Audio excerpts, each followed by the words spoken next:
Hello students. In our previous videos, we discussed about the different lobes of the brains and the ventricles of the brain. And in today's video, we are going to discuss about the parts of the forebrain and their functions. So first is limbic system. Now, what is limbic system? Limbic system is an older term for a group of subcortical structures dealing with basic drives, emotions and memory. So इन सारी चीज़ों में ये limbic system अपना function करता है emotions में, memory keeping, इन सब में. And it involves hippocampus and amygdala. इसी के अंडर हिप्पोकैम्पस एंड एमिगडाला आते हैं.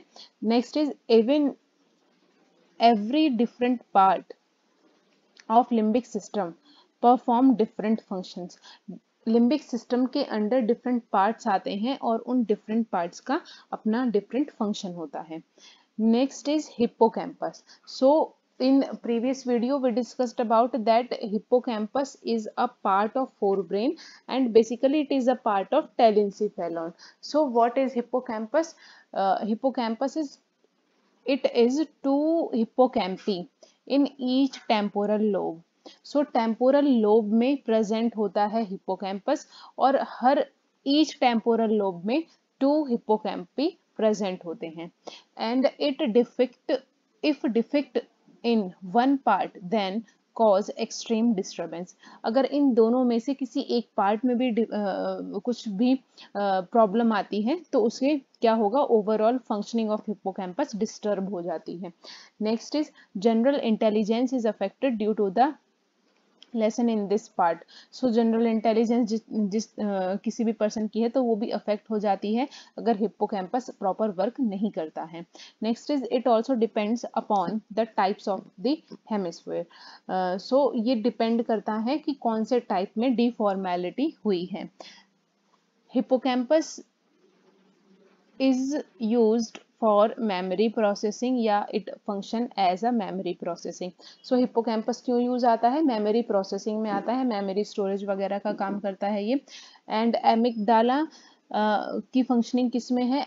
एग्रेशन एंड फियर में, या फाइट और फ्लाइट रिस्पॉन्स जो हमारी बॉडी का होता है उसको कौन कोऑर्डिनेट करता है? एमिगडाला कोऑर्डिनेट करता है. Next is basal ganglia. So basal ganglia कहाँ प्रेजेंट होता है? It is present above the cerebral cortex and thalamus.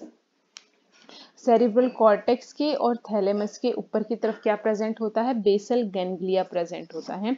And it control motor system. जितने भी मोटर मूवमेंट्स होते हैं हमारी बॉडी के उनको कंट्रोल कौन करता है? बेसल गैंग्लिया कंट्रोल करता है. And it also involve in thinking and recalling. हमारी जो सोचने की कैपेसिटी है उन सब में बेसल गैंग्लिया का फंक्शन होता है. Parkinson disease is due to the degeneration of neuron at this part. Parkinson disease हो जाती है, न्यूरो डिजीज है ये. और ये क्यों होती है? जब बेसल गैंग्लिया में डिफॉर्मेलिटीज आई तो उसकी वजह से क्या होता है, इस पार्ट में जो न्यूरॉन्स प्रेजेंट हैं उनमें डीजनरेशन हो गया, वो प्रॉपर फॉर्मेशन नहीं कर पा रहे हैं तो उसकी वजह से क्या हो जाता है? पार्किंसन डिजीज हो जाती है. सो बेसिकली बेसल गैंग्लिया में अगर कोई भी दिक्कत आती है उसकी वजह से पार्किंसन डिजीज हो सकती है किसी भी पर्सन को. अब नेक्स्ट, ये हमने जितना अभी तक पढ़ा बेसल गैंग्लिया, हिप्पोकैम्पस, ये सब था टेलेंसिफेलॉन के पार्ट्स फोर ब्रेन में.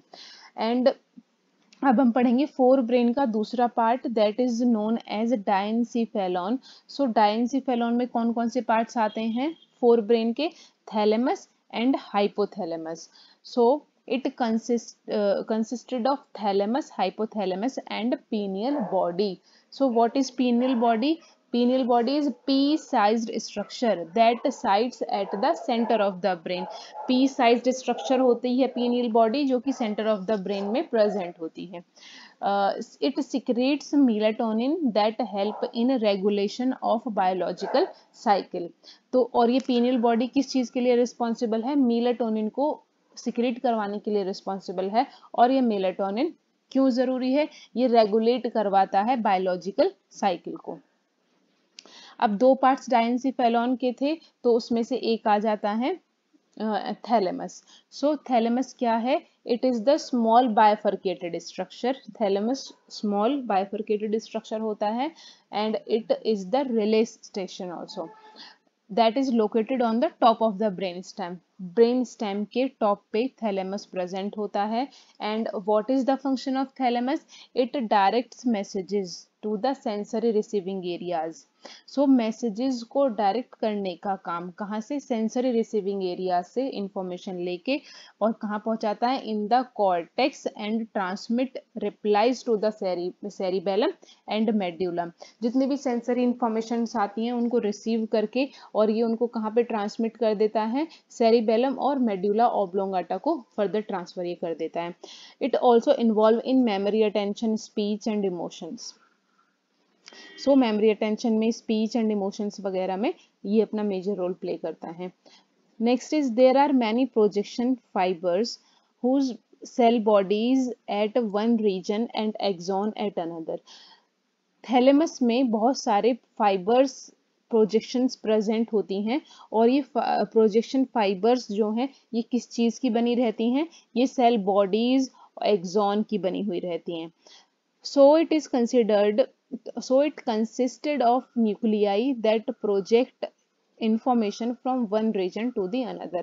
अब आपने फर्स्ट वीडियो देखी होगी नर्वस सिस्टम की, तो उसमें हमने न्यूरॉन के बारे में पढ़ा था। तो न्यूरॉन में जब मैसेज ट्रांसफर होता है from one neuron to the neuron, तभी हमें किसी भी चीज का सेंसेशन या ब्रेन को मैसेज मिल पाता है। सो ये यहाँ पे कह रहा है कि जो प्रोजेक्शन फाइबर्स होते हैं थैलेमस में, वो भी क्या कंसिस्ट कर रहे हैं? एक्सॉन और सेल बॉडी कंसिस्ट करते हैं वो। और इनकी वजह से क्या है? तो ये न्यूक्लियाई भी कंसिस्ट करता है जो कि इंफॉर्मेशन को एक रीजन से दूसरे रीजन में पहुंचाने के लिए रिस्पॉन्सिबल होता है। Some nuclei receive information from sensory system and project them to the cerebral cortex. कुछ न्यूक्लियाई ऐसी होती हैं जो इंफॉर्मेशन को रिसीव करती हैं सेंसरी सिस्टम से। सेंसरी सिस्टम ऐसा सिस्टम जो कि सेंसेशन के लिए रिस्पॉन्सिबल है, सेंसेशन का फील करवाने के लिए रिस्पॉन्सिबल है, और उनको सेरिब्रल कॉर्टेक्स तक पहुंचाने का काम, उस इंफॉर्मेशन को सेरिब्रल कॉर्टेक्स तक पहुंचाने का काम थैलेमस करता है। सो it is the structure or the location of parts that is in diencephalon. So diencephalon consists thalamus and hypothalamus. So hypothalamus आप यहाँ पे देख रहे हैं नीचे, और थैलेमस क्या है? ये ऊपर वाला ये पोर्शन है। सो हमने हाइपोथैलेमस क्यों है ये? क्योंकि थैलेमस के नीचे की तरफ ये प्रेजेंट होता है। हाइपो मीन्स अंडर, तो ये थैलेमस ये वाला पार्ट हुआ, और थैलेमस के नीचे हाइपोथैलेमस प्रेजेंट होता है। और अभी आपने देखा कि इसके 2 हेमिस्फीयर्स प्रेजेंट होते हैं, तो यहाँ पे आप 2 हेमिस्फीयर्स इजीली देख पा रहे हैं। सेकेंड इज यहाँ पे ये इंडिकेट कर रहा है सेरिबेलम को भी। So cerebellum, what is cerebellum? Cerebellum is the part of hindbrain and it is the second largest part of the brain. So यहाँ पे आप देख रहे हैं कि ये कितना बड़ा है, तो ये सेकेंड लार्जेस्ट पार्ट होता है ब्रेन का, और हिंड ब्रेन का ये पार्ट है। सो ये स्ट्रक्चर हुआ डायंसिफेलॉन का। अब नेक्स्ट आता है थैलेमस, अभी हमने कवर किया डायंसिफेलॉन का। अब आ जाता है हाइपोथैलेमस। सो अभी जैसा मैंने आपको बताया कि थैलेमस के नीचे हाइपोथैलेमस प्रेजेंट होता है। So it is below the thalamus, और ये 0.3% ब्रेन का वेट हाइपोथैलेमस का होता है। और हाइपोथैलेमस कंसिस्ट करता है पिट्यूटरी ग्लैंड को, and it is responsible for the control of autonomic nervous system. जो ऑटोमेटिक फंक्शनिंग हमारी बॉडी में जितनी भी हो रही हैं, रेस्पिरेशन है, कार्डियक रिदम है, कफिंग हो गया, स्नीजिंग हो गया, ये सारे क्या है? ऑटोनॉमिक नर्वस सिस्टम है। हंगर, थ्रस्ट, तो इन सारी चीजों को कौन कंट्रोल करता है? हाइपोथैलेमस कंट्रोल करता है। नेक्स्ट ये कहता है कि ये एंडोक्राइन सिस्टम को भी मॉनिटर करता है। एंडोक्राइन सिस्टम क्या है? कि इसमें वेरियस हार्मोन्स का इन्वॉल्वमेंट होता है, और हाइपोथैलेमस उन सारे हार्मोन्स का रेगुलेशन करवाता है। तो ये एंडोक्राइन सिस्टम को कंट्रोल करने का काम करता है hypothalamus. Next is it organise behaviours which are important for the survival. हमारे सर्वाइवल के लिए बहुत सारे फंक्शंस या जितने भी बिहेवियर्स हैं उनको ऑर्गेनाइज करने का काम हाइपोथैलेमस का होता है। Pituitary gland is attached to the base of the hypothalamus through the pituitary stalk. तो पिट्यूटरी ग्लैंड रिस्पॉन्सिबल होता है उन हार्मोन्स को रिलीज करवाने के लिए और ये मेंटेन करवाता है हाइपोथैलेमस। तो पिट्यूटरी ग्लैंड अटैच होता है कहाँ पे? At the base of the hypothalamus. और कैसे ये अटैच है आपस में? Through the pituitary स्टल्क।